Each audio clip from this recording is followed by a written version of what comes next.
Peoples labour unity के ज़रिए तमाम KMC बिल्डिंग में जनरल वर्कर्ज इजलास मुनक्किद किया गया। इस हवाले से सरपरस्ती आला शफी लासी और सदर ने बताया। आज का हमारा ये प्रोग्राम मोहतरमा शहीद बेनज़ीर रानी साहिबा को खराज अकीदत पेश करने के लिए जो 27 दिसंबर को जो एक अलमनाक वाक़या हुआ था, जो नुकसान सिर्फ पाकिस्तान पीपल्स पार्टी का नहीं बल्कि पूरे मुल्क का हुआ, जो उसका नतीजा हम आज तक भुगत रहे हैं, तो उनको खराज अकीदत पेश करने के लिए हमने एक ताज़ीती प्रोग्राम रखा है कि किस तरीके से हम जुलूस की शक्ल में यहाँ से जो है लाड़काना हमारी रवानगी होगी, मज़ार पे हाजिर जाएंगे, मज़ार पे इंशाअल्लाह।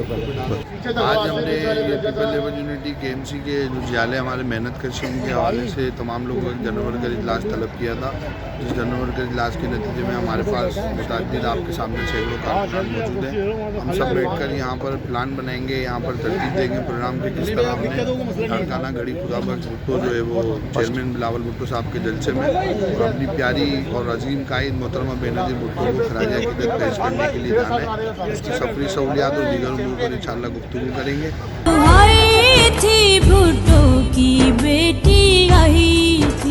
ईस्टर्न रॉयल रेजिडेंसी गुलिस्तान जौहर के सबसे VVIP ब्लॉक 1 समामा शॉपिंग सेंटर और कॉन्टिनेंटल बेकरी के वस्त में तमाम मुताल्लिका इदारों से मंजूर शुदा आसान माहाना के साथ 5 कमरों के पूरा साइज अपार्टमेंट और showroom, rooftop garden, secured entrance, basement car parking, खूबसूरत एंट्रेंस लॉबी। बुकिंग और तफसीलात के लिए राब्ता करें 0311 699 676।